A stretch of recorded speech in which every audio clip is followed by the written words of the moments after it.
Hi, I'm Keith Hockton, and author and a historian.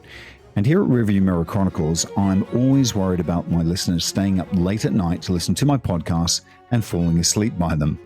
And there are some serious topics there that I wouldn't want you falling asleep to.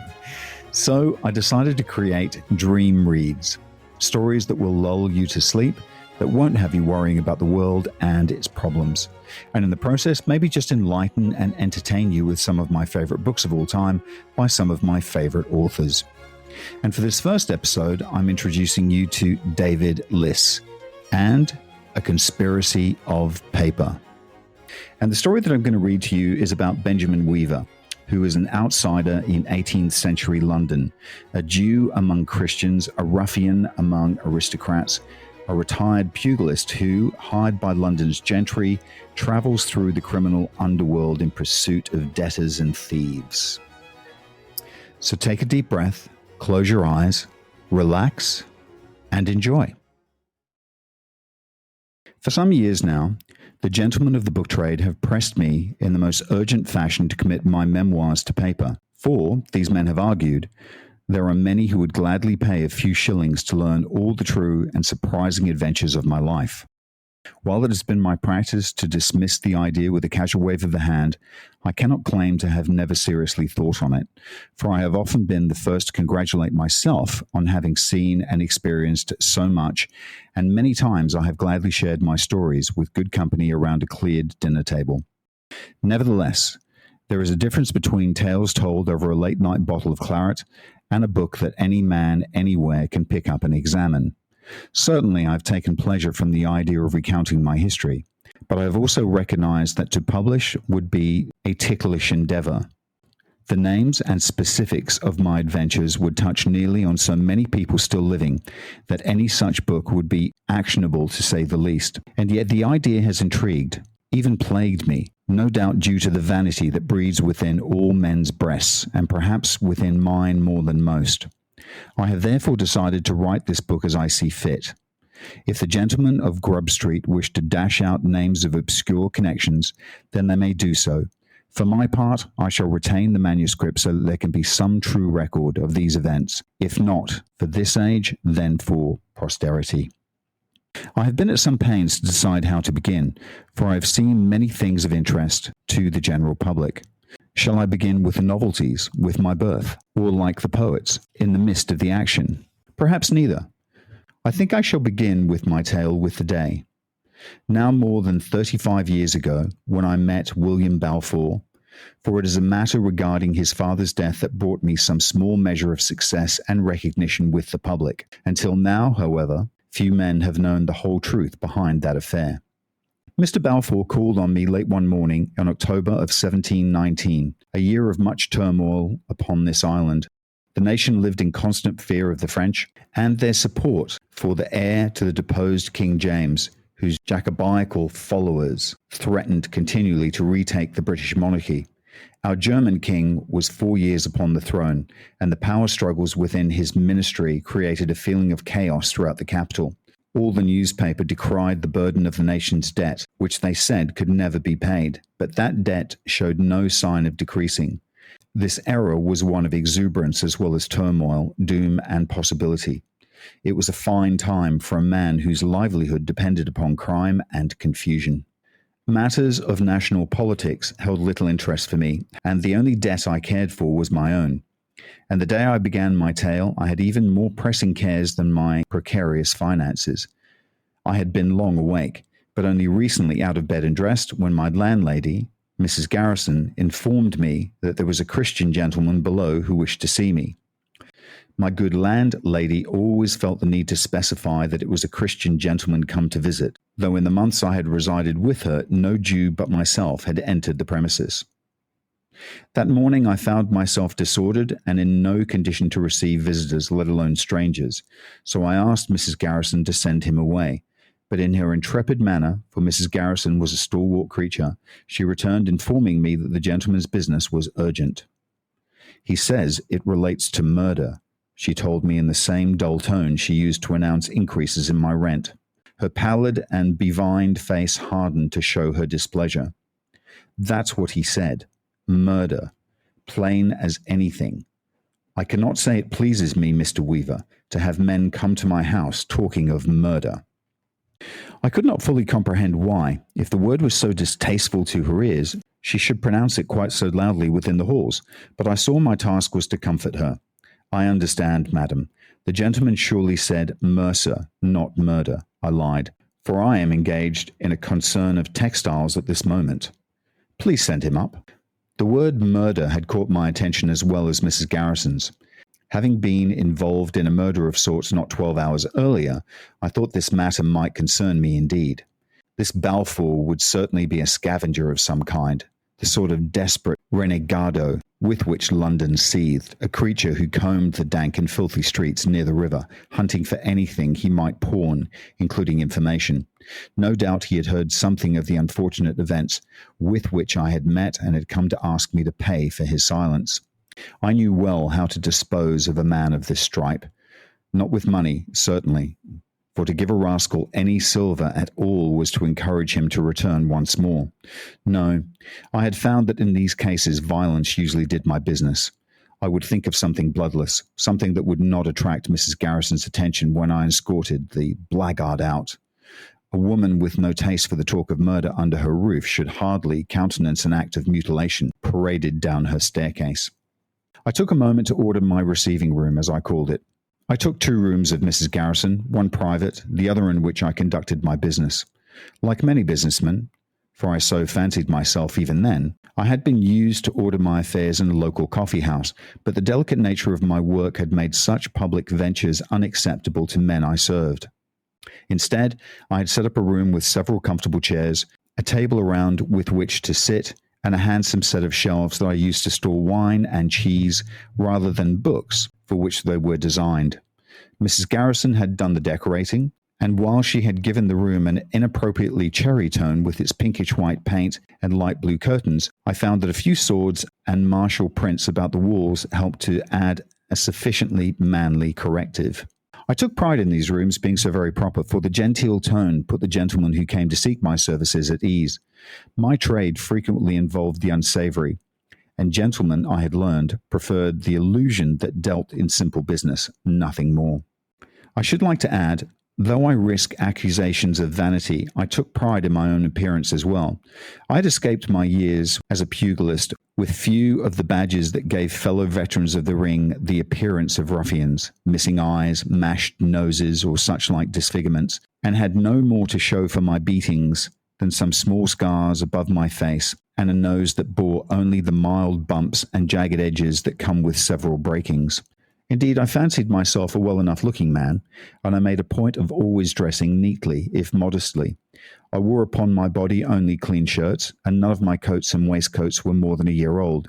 Nevertheless, I was none of your sprightly popinjays who wore the latest bright colours and frills. A man of my trade always prefers simple fashion that draws to himself no particular attention. I seated myself at my large oaken writing desk, which faced the door. I used this desk when I ordered my affairs, but I had discovered that it served to make clear my authority. I thus picked up a pen and contorted the muscles in my face to resemble something like a man both busy and irritated. When Mrs. Garrison showed the visitor in, however, I was at pains to conceal my surprise. William Balfour was no prig, as we called thieves in those days, but a gentleman of fine dress and appearance. He was perhaps 5 years younger than myself.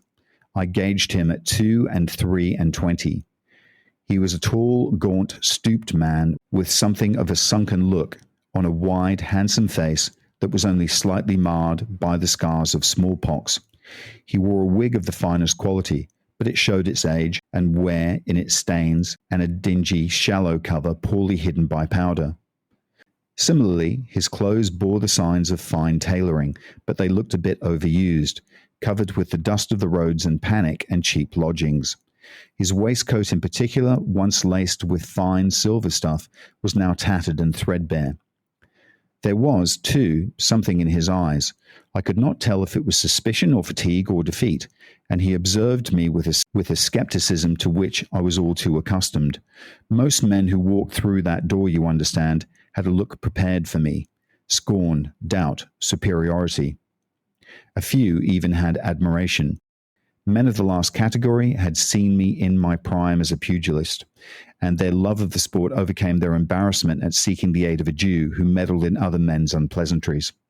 This Balfour looked on me as neither Jew nor pugilist, but as something else, something of no consequence whatsoever, almost as though I were the servant who should take him to the man he so sought. "Sir," I said, standing up as Mrs. Garrison closed the door behind her. I gave Balfour a short bow, to which he returned with wooden resignation. After offering him a seat before my desk, I returned to my chair and informed him I awaited his commands. He hesitated before stating his business, taking a moment to study my features. I should gawk at my features, for he regarded me as more spectacle than man.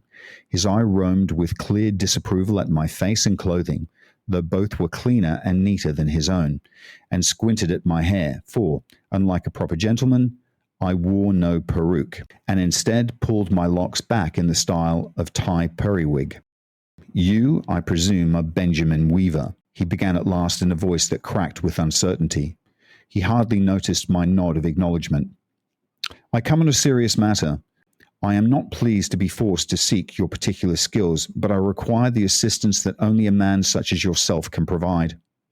He shifted uneasily in his chair, and I wondered if Mr. Balfour was not what he claimed, if he were perhaps a man of much lower order than he affected, masquerading as a gentleman. There was, after all, the murder he had spoken of to Mrs. Garrison, but I could now not but wonder if the murder he mentioned was the one that so plagued my own thoughts. "I hope I am able to be of some assistance to you," I said, with practised civility. I laid down my pen and cocked my head slightly to show him that I put my full attention at his disposal. His hands shook distractingly while he studied his fingernails with unconvincing indifference. "Yes, it is an unpleasant business, so I'm sure you are quite equal to the task." I offered him a brief bow from my chair and told him he was too kind, or some other like platitude, but he hardly noticed what I said. Despite his attempts to perform a sort of fashionable lassitude, he appeared for all the world like a man on the brink of choking, as though his collar tightened about his throat. He bit his lip. He looked about the room, eyes darting here and there. "Sir," I said, "you will forgive me if I note that you appear a little discomposed. Can I offer you a glass of port?" My words all but slapped him in the face, and he collected himself once again to the posture of an insolent buck. "I must imagine that there are less presumptuous ways for you to inquire into a gentleman's business. Nevertheless, I shall take a drink of whatever quality you have upon you." It was not out of deference that I allowed Balfour to insult me freely. Once I had established myself in my trade, it took no great amount of time to learn that other men of birth or standing had a profound need to demonstrate their superiority, not to the man they hired to meddle in their private business, but to the business itself. I could not take Balfour's freedoms personally, for they were not directed at me. I also knew that once I had effectively served such a man, the memory of his disastrous behavior often inspired him to pay promptly and to recommend my skills to his acquaintances. I therefore tossed off Mr. Balfour's insults as a bear tosses off the dog sent to bait it in Hockley in the Hole. I poured his wine and returned to my desk. He took a sip. "I am not discomposed," he assured me. If the quality of my drink pleasantly surprised my guest, as I expected it should, he thought this fact not worth mentioning. "I am certainly tired from a poor night's rest, and indeed," he paused to look at me pointedly, "I am in mourning for my father who died not 2 months ago." I offered my apologies, and then started myself by telling him that I too had recently lost a father. Balfour astonished me in return by telling me that he knew of my father's death. "Your father, sir, and my own were acquaintances. They did business together, you know, at times when my father had the need to call on a man of your father's sort." I would like to believe that I showed no surprise, but I doubt it was so. My given name is not Weaver, but Lenzio. Few men were familiar with my true name, so I could not have anticipated that this man would know the identity of my father. I could not guess what else Balfour knew of me, but I asked no questions. I only nodded slowly. I was now thoroughly confused as to what this man wanted, for it was perfectly plain that he had not come regarding my unfortunate affair of the previous night. As I mulled over my many uncertainties, it occurred to me that I vaguely recalled Balfour's father. I remember hearing my father speak of him. He had said only good things of this man, for they had been closer, I think, than simple acquaintances, though to call them friends would have been exaggerating the possibilities of their interaction. I remembered Balfour's father, where I might have forgotten the numerous other men with whom my father did business, for it was unusual for him to have been on such familiar terms with a Christian gentleman. I had not recalled, however, my father's association with this man when I read in the newspapers of Michael Balfour's self-murder. He had been a wealthy merchant and, like many men of business who took risks, he had suffered dramatic financial reversals. His particular reversals had been severe, and he lost more than everything on a series of bad ventures, and unable to face his creditors with his insolvency, or his family with the shame of his ruin, he had hanged himself in his stables. This act he had committed not 24 hours before my father's own death. "Is it then through your father that you learned of my services?" I asked Balfour. It was an irrelevant question, at least to Mr. Balfour's concerns. I wished to know if my father had spoken of me, indeed, if he had spoken approvingly of me, to his colleagues and business associates. Much to my astonishment, I felt myself hoping that Balfour had knowledge that my father had, in some way, respected the life that I had made for myself. Balfour, however, quickly disabused me of these fictions. "The recommendation comes not so directly. I had certainly heard your name in the past, in the same connotation, you understand, as one hears of rope dancers and rare shows and that sort of thing. But I recently found myself in a coffee house when I heard a gentleman mention your name. A friend of his, a Sir Owen Nettleton, had engaged you in a manner of business, and I believed you to be competent, a rating of sufficient merit in this age. I then conceived of the idea that your services might be of some use to me. I often marveled that London, for so enormous a city, is sometimes astonishingly small. Among countless thousands, these kinds of interactions occur almost daily for men of a like nature and like concerns, congregated inevitably at the same clubs and taverns and coffee houses and tea gardens. I had indeed served Sir Owen Nettleton, and his concerns very much occupied my thoughts that morning, but I shall discuss more of him below. Balfour finished his port with a mighty gulp and looked straight into my eyes with an intensity that suggested a mustering of forces. "Mr. Weaver, I shall be direct with you. My father, sir, was murdered, I believe, by the same person or persons who murdered your father." I could not even think how to react. My father had been killed, certainly, but not murdered. Some 2 months earlier, a drunken coachman had run him down as he crossed Threadneedle Street. The business had been shrouded with a kind of uncertainty. How reckless had the coachman been? Had my father stepped blindly in his way? Could it have been avoided? All answerless questions, the magistrate determined. The coachman, while negligent, had acted without malicious intention and could have had no reason to want to harm my father.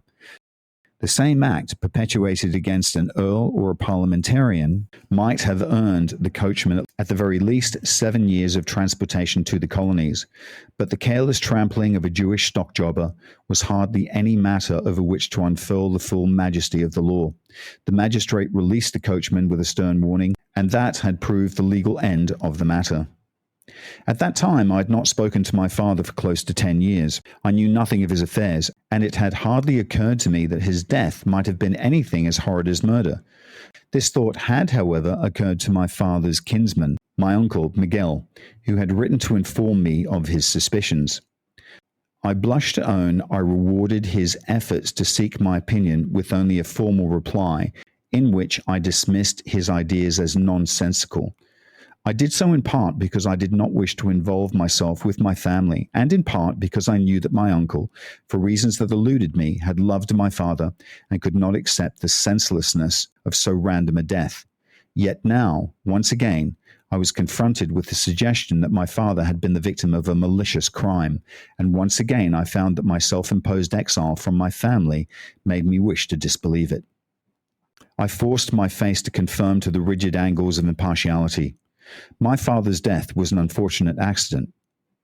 Balfour knew more about my family than I knew about his, and I saw that as a disadvantage. So already, in an agitated state of mind, I proceeded at the slowest of pace. And if I may be so indelicate, the papers reported your father's death as something other than murder.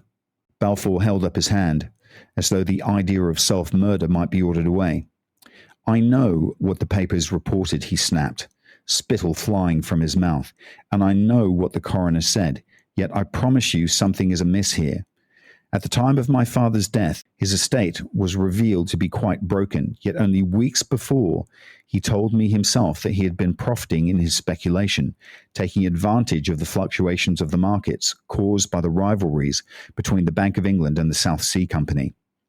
I had no desire to see him meddling in the affairs of Change Alley, buying and selling stocks in the manner of, well, in the manner of your people, Weaver, but he believed there were ample opportunities for a man who kept his wits about him.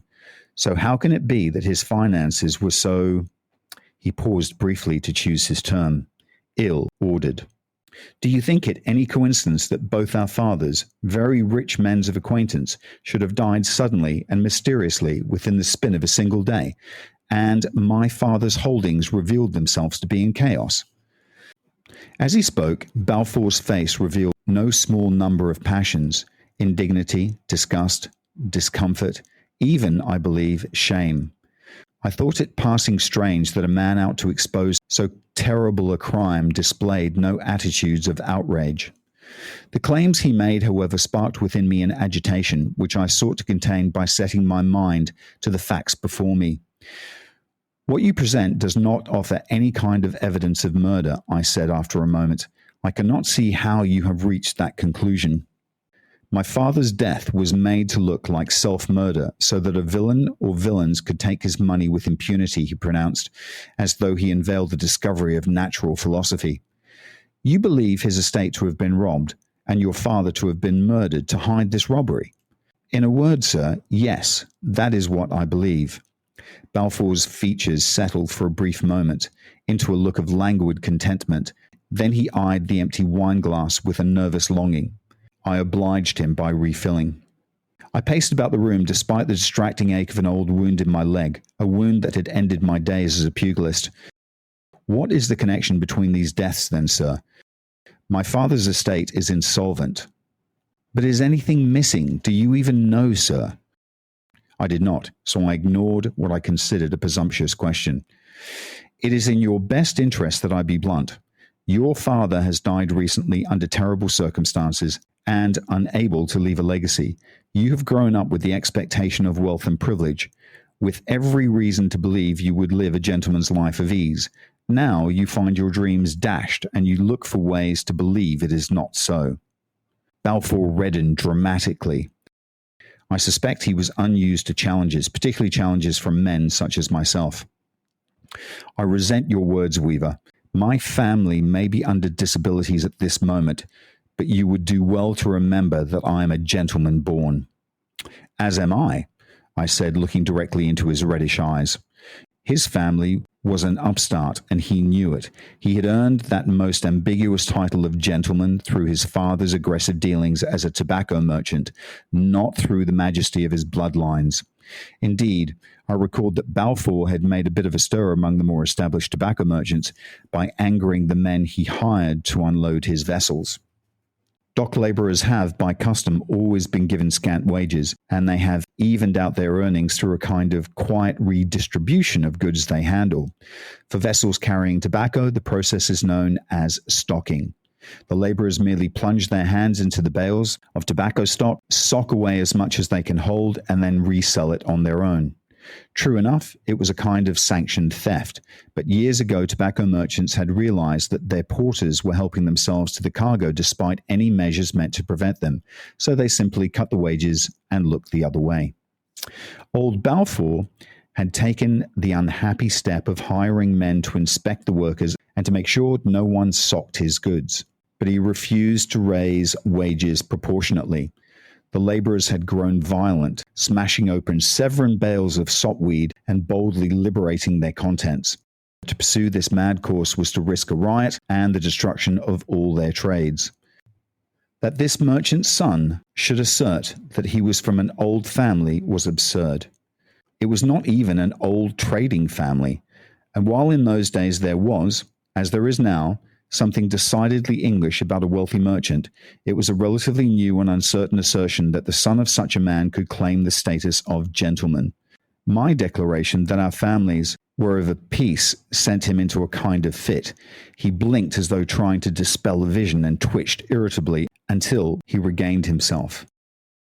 I think it no coincidence that my father's killers made his death appear self-murder, for it makes all a shame to discuss it, but I am not ashamed.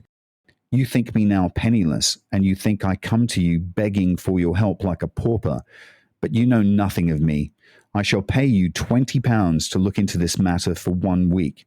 He paused so I might have time to reflect on such a large sum. That I should have to pay you anything to uncover the truth behind your own father's murder is the more shame of you, but I cannot answer for your sentiments. I studied his face, looking for signs of, not sure what, deceit, self-doubt, fear. I only saw an anxious determination. I no longer questioned that he was who he claimed to be. He was an unpleasant man.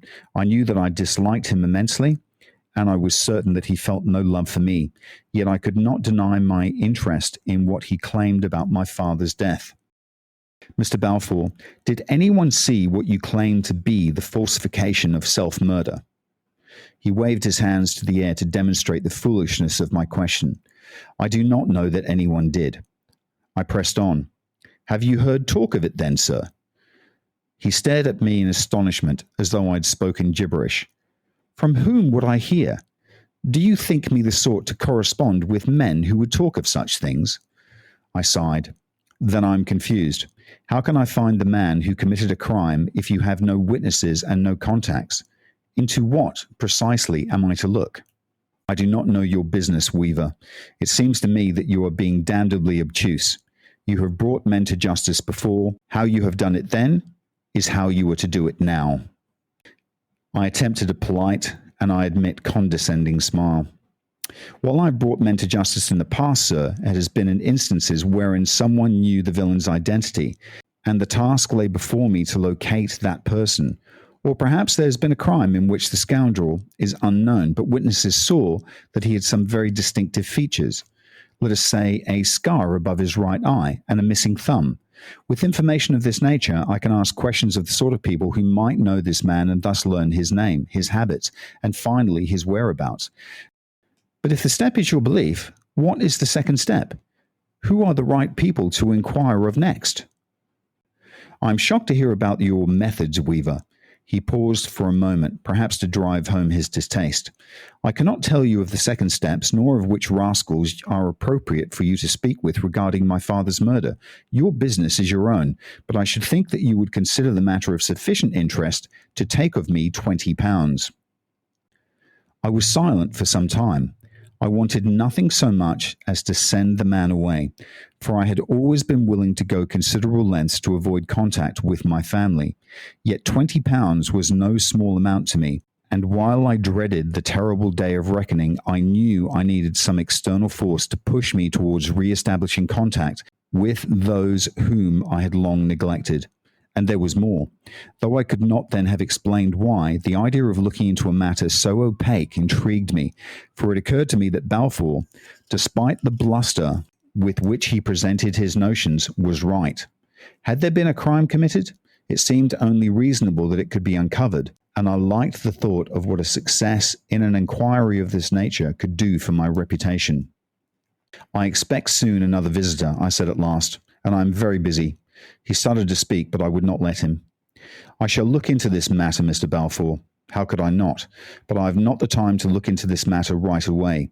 If your father has been killed, then there must be some reason why. If it is theft, we must know more details of the theft. I wish you to go inquire as nearly as you can into this matter. Speak to his friends, relatives, employees, and whomever else you think might perhaps harbor some of the same suspicions. Let me know where I can find you, and in a few days' time I shall call on you. For what shall I pay you, Weaver, if I am to do your work for you? My smile this time was less benign. You are, of course, right. When I am at liberty, I shall speak to your father's family, friends, and employees. That they do not dismiss me, I shall be certain to tell them that you have sent me to ask questions of them, You might wish to inform them in advance to expect a Jew by the name of Weaver to inquire closely into family matters. I cannot have you bothering these people, he stammered. God, to have you asking questions of my mother. Then perhaps, as I suggested, you would like to look into this yourself and let me know. Balfour stood up, performing gentlemanly composure. I see you are a clever maneuverer. I shall make some discreet inquiries, but I expect to hear from you shortly. I neither spoke nor moved, but Balfour took no notice, and within an instant he was gone from my rooms. For some time I remained motionless. I thought on what had transpired and what it might mean, and then I reached for the bottle of port.